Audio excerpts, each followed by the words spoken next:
Olá, tudo jóia? Eu sou a Luciana, Sou o Wagner, tudo nós bom? somos da WL Solutions. Hoje nós estamos gravando mais esse vídeo para conversar um pouquinho aí com você, lojista do varejo, tá? Nós queremos aí falar um pouco mais sobre o processo, né, no varejo, seja na forma online ou física, qual a importância de ter esses processos bem feitos e como você deve utilizá-los, né? Qual o passo a passo ideal para você ter o sucesso esperado. Exatamente, eu acho que todo lojista, quando ele abre a sua loja, quando ele cria a sua loja, ele pensa já no seu objetivo, ele tem a sua meta a longo prazo.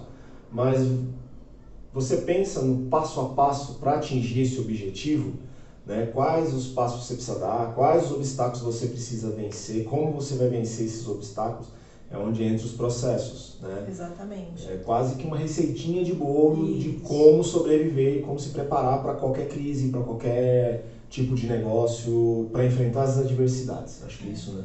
Você já deve ter alguma experiência, né, no mercado, ou se não tiver também, você tem alguns exemplos, né, de empresas similares aí ao que você faz. E o importante é sempre começar dando os pequenos passos, né, como a gente sempre diz. Então, como o Wagner falou, a receitinha de bolo. Pega ali os principais pontos que você precisa organizar.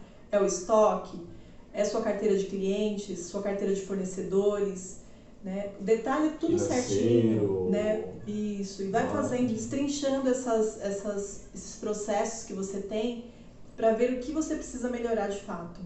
É o planejamento, né? A gente precisa ser feito um planejamento estratégico, aí você vai ter que definir os passos que você precisa seguir. Cada área, na verdade, uma empresa ela trabalha em diversas áreas, né? Em conjunto, que nós como empreendedores temos que pensar em todas elas. Então vem a parte de controle de estoque, né? Como que eu vou controlar esse estoque? Vou ter estoque, não vou ter estoque?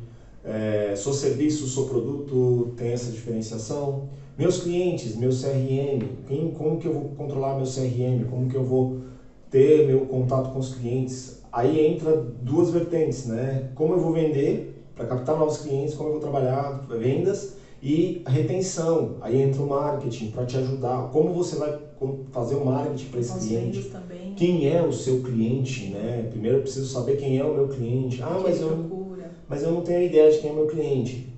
Tem, né? Pega seu histórico de vendas. Ah, mas eu nunca vendi. Então você precisa começar a vender alguma coisa ou pesquisa na internet para aquele tipo de produto que você pretende vender, quem é o público daquele cliente, para que você consiga direcionar publicidade, Sim. propaganda, tudo voltado para aquele público para que você tenha um resultado maior. É interessante você buscar também para cada etapa, né, para cada tipo de atividade que você for fazer, tem uma métrica específica.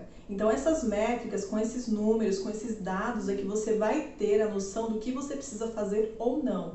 Sim. Então ter esses números é importantíssimo. Você consegue pesquisar isso, você consegue a ajuda do Sebrae também, né? Então existem diversas formas aí na internet, vídeos, enfim, uma série de cursos que você pode fazer e pode se aprofundar nisso e sempre utilizando as melhores ferramentas, né? Que é no caso um sistema de gestão, por exemplo, que é o que a gente faz, né? Ou um sistema de CRM para controlar os seus clientes, o que você precisa Suas ter estratégias de marketing, essas coisas. Tudo tem que ter o seu processo e tudo precisa ser bem detalhado, bem definido, para que você realmente consiga caminhar com passos mais firmes.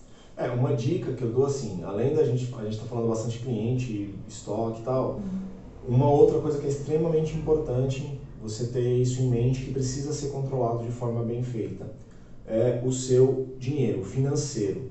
Tá? Então, assim, é muito difícil, mas é extremamente importante que você separe a despesa pessoal da despesa da empresa, dos gastos da empresa. Isso parece até ser clichê, todo mundo fala isso, mas quase ninguém faz. Tá? Um exemplo bem claro, agora, na época que está tendo essa crise, quem tinha caixa é rei. Quem tem caixa é rei. Caixa é rei. Então, isso tem é fôlego, né? Tem fôlego para respirar, para pensar, tá preparado para isso. Então, assim, é importante pensar no financeiro, pensar nos seus clientes, pensar na sua estratégia. E um detalhe, igual a Luciana falou, tem muita coisa na internet. Realmente, tem muito conteúdo na internet. Tudo que você procurar, você vai achar de graça, muita coisa. Mas uma dica importante, escolha uma fonte de conteúdo. Não saia escutando tudo de todo mundo, porque senão você vai começar a escutar a mesma coisa, de formas diferentes, mas que podem te atrapalhar em vez de ajudar. Aí cria aquela famosa obesidade mental, né? Você tem muita informação, mas você não sabe como desenvolver cada uma delas. Exatamente. Uma dica simples de uma fonte boa, procura o Sebrae. Lá você vai ter esse princípio de estratégia, né? A gente está fazendo propaganda para o Sebrae, né? Nesse vídeo praticamente a gente vai falar do Sebrae. Porque assim, lá você vai ter de graça, né? Uma estrutura de graça, onde você tem essas bases. Tem as consultorias, né, online agora também. Sim. Tem vários materiais que eles disponibilizam gratuitamente para você consultar e realmente fazer o que tem que ser feito, né? É uma fonte rica de conteúdo, de informação que você vai ter ali. O passo a passo, desde o comecinho, de criar a estrutura, de como planejar a sua empresa. E mesmo que você já esteja com a empresa rodando, vá, procure, consulte, não deixe para procurar ajuda quando você já está com a corda no pescoço. Tá? Muita gente faz isso, a maioria dos empresários só fazem, só procuram ajuda quando já está com a corda no pescoço, quando já está endividado, quando já não está conseguindo mais ter caixa. Peça ajuda, pergunte, não tenha vergonha de perguntar. Né? Sim. Isso é muito importante para você. Às vezes a sua dúvida é simples e você fica com medo, com vergonha, com receio, mas se você ficar com ela guardada ali, pode ser pior lá na frente. Então, não fique com dúvidas. Procure uma pessoa e tire essas dúvidas da melhor forma possível. E assim, com certeza essas pessoas irão te ajudar da melhor maneira possível também, porque elas de repente já passaram por alguma situação próxima da sua e podem te ajudar nesse momento. É uma coisa que a gente percebe muito, isso vai muito da nossa cultura aqui no Brasil, que o empresário ele tem medo de mostrar que não é um super-homem, né? De ser julgado, ou às vezes é extremamente julgado, principalmente por quem está mais próximo, pela família, pelos amigos, que não são empreendedores. Com certeza eles vão te julgar, falar que você é doido, que não vai dar certo. Não é assim, tá? Muitas vezes você precisa filtrar, ignorar o que estão falando, procura a ajuda de quem realmente sente na pele. A gente escuta muitas pessoas falando skin the game. Peça conselho para quem faz aquilo que você precisa, tá? Aceite conselho de quem sente na pele o que você está passando, ou quem já sentiu na pele o que você está passando, quem está com a pele no jogo ali, quem está é o skin the game. Então, muito cuidado com isso, tá? A gente acaba pedindo a opinião de quem está mais perto, por nos conhecer, mas às vezes essa pessoa não passou pelo que a gente passa, pelo que o empreendedor está passando. Ele não sabe o que é a dificuldade de você tá precisando de dinheiro, mas o seu cliente tá te pedindo desconto porque ele também tá apertado. Então, tem que tomar muito cuidado. A gente está vendo muito isso. Quem tem que negociar aluguel. A gente já escutou vários casos de quem precisou, tem um aluguel da loja, a loja está fechada, foi tentar negociar com o proprietário e o proprietário simplesmente virou se vira, eu não vou negociar. Gente, é uma visão certa do proprietário? Não, ele vai perder esse lojista, porque se esse lojista não fechar aquela loja em definitivo por causa da crise, com certeza na primeira oportunidade ele vai sair daquele ponto. É uma verdade triste, né? Porque a gente sabe que todo mundo nesse momento precisa de alguma ajuda de uma forma ou de outra, né? Mas assim, é uma visão muito fechada, né? Dessa pessoa que realmente não está querendo enxergar isso agora. E ela vai sentir isso lá na frente. Então, é muito delicado isso e importante que as pessoas realmente tenham essa empatia, né? E também essa resiliência. Se de repente você levou um não de alguma maneira, não desista. O não é normal.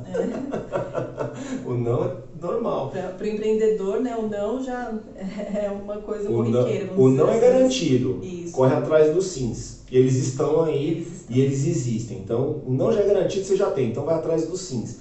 E eu acho que uma outra dica bem bacana, já indo para a questão de números, quando vocês começarem a trabalhar com os números, quem já não trabalha ou quem trabalha, começar a usar esses dados a seu favor.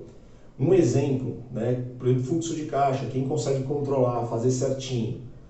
Pega no ano, por exemplo, o ano passado, quanto você gastou de taxa de banco? Tira um exemplo nosso aqui. Quanto você gastou de taxa bancária? Boleto, cartão, taxa do banco. Você já parou para contar, somar todas aquelas taxinhas que a gente paga ou que já são descontadas dos nossos recebimentos no ano, para ver quanto isso dá? Né? Isso é importante, esse exercício, né? Você fazer esses exercícios constantemente de revisão dos seus números para tomar estratégias de economia. Né? Um exemplo nosso, o ano passado a gente faz esse controle, né? Fizemos um levantamento, por exemplo, do nosso pagamento em banco, despesa bancária, que vem ali R$1, R$2, R$3, uma taxa de boleto, uma taxa de cartão, uma taxa... Gente, vocês não têm ideia, a gente fez um levantamento, conseguimos reduzir só nessa taxa mais de 80%, a gente conseguiu reduzir para esse ano. Você tem ideia? Eu estou falando de quase R$10 mil de economia, tá? Então assim, um valor que a gente não olhava, que a gente não tem o hábito de olhar, que é a taxa bancária. Às vezes a gente fala, não, mas isso aqui não vai fazer diferença. Se você colocar na ponta do lápis e somar dia a dia, mês a mês, você vai ver a diferença absurda que E negocia. Você tendo esses números na mão, você tem poder para negociação. A gente estava com os números de quanto a gente gastava por ano e por mês em taxas bancárias. Gente, planilha, vamos ver, fulano de tal, quanto é que você me consegue de taxa? Ah, consigo tanto por cento. Tá melhor, mas ciclano está me conseguindo mais. Então você tem poder de barganha e você vai negociar com o seu gerente do banco, você já vai munido de informação. Né? Imagina você ter a capacidade de chegar para o gerente de banco e falar assim, não, você não consegue chegar na taxa que eu consigo. Então, sinto muito, eu não vou abrir conta com você.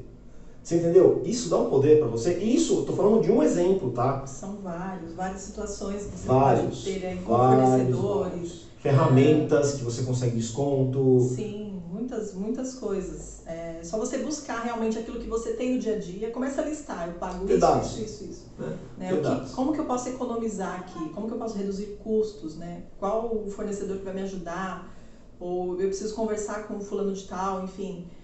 São estratégias diárias e simples que você fazendo esse exercício, você vai ver que no final das contas dá uma diferença. E assim, isso é um dos exemplos, tem vários, então, assim, importantíssimo. Dados, a gente falou um exemplo de caixa, mas você pode ter isso com cliente, você pode estar, por exemplo, com uma carteira de clientes que você está investindo em publicidade naquela carteira e não está te trazendo resultado, você tem isso. Começa a analisar esses dados. Porque às vezes você está no público errado, né? Você está com a persona errada. Você sabe quem é, que é difícil a gente identificar as nossas pessoas, é muito difícil. E agora também com a questão do online, taxa de entrega, está compensando você fazer da forma que você faz hoje? Você precisa ajustar alguma coisa? O que precisa mexer, enfim? Muitas vezes você pensa, não, eu não vou contratar uma transportadora, não vou pagar um frete, porque eu vou fazer a entrega aqui, por exemplo, quem é da região, eu mesmo vou entregar. Isso vale a pena? Analisa o custo-benefício. Pesa na balança o custo seu, de pessoa, de se deslocar, o tempo que você vai estar perdendo, que você não está investindo no trabalho seu na empresa. Se vale a pena esse valor com relação ao custo do motoboy ou o custo do frete, correio. Põe na ponta do lápis, simule. Porque assim, o empreendedor, ele já tinha que ser assim agora cada vez mais. A gente vai estar sempre correndo atrás de lucro, de aumentar as vendas e diminuir as despesas. Isso é nosso mantra, e não tem jeito. Todo ano você tem que investigar. Todo ano, final do ano, você precisa analisar, vale a pena ir para o simples, não vale a pena? Vale a pena manter no simples, não vale a pena? É um outro exemplo nosso. Seja parceiro do seu contador, você tem que ser amigo do seu contador. Ele tem que te trazer informação, o seu contador precisa te orientar. Se, por exemplo, faça uma análise fiscal no final do ano. Não é você que precisa saber fiscal, você precisa entender de falar para ele, gente, meu contador, eu preciso analisar se vale a pena eu continuar no simples. Não vale a pena? Estou pagando muito imposto? Estou pagando menos imposto? Como que eu faço de forma legal com que eu pague menos imposto? Existem estratégias jurídicas e fiscais que você pague muito menos imposto somente mudando uma descrição na nota fiscal ou mudando um tipo de serviço. Muitos detalhes, né, muitas leis, a gente às vezes não conhece, né, esses assuntos muito a fundo. Então é importante, sim, conversar com o contador e pedir esses esclarecimentos, né, porque realmente faz total diferença. Né, e também para as empresas aí que têm funcionários, né, os vendedores, enfim, conversa, negocia, né, mas o importante é tentar não demitir nesse momento, né, mas trazer os seus funcionários como parceiros e evoluir junto com eles. E uma coisa que é bacana, que pouquíssimas empresas também fazem, que isso faz uma diferença muito grande. Se esforce para conseguir reservar a provisão dos seus funcionários, fazer a provisão. O que seria isso? Depois, se vocês quiserem, a gente pode entrar em detalhe em cada uma dessas dicas que a gente está dando, mas se esforce para ter isso. Se você tem funcionário com carteira assinada, porque tem empresa que trabalha só com PJ, é tranquilo, mas quem tem funcionário com carteira assinada, faça a provisão. Ah, mas eu não vou demitir ele agora, ele não vai sair agora, mas um dia ele vai sair. Então, faça a provisão do fundo de garantia, faça a provisão das férias, do 13º e da rescisão trabalhista. Guarde esse dinheiro.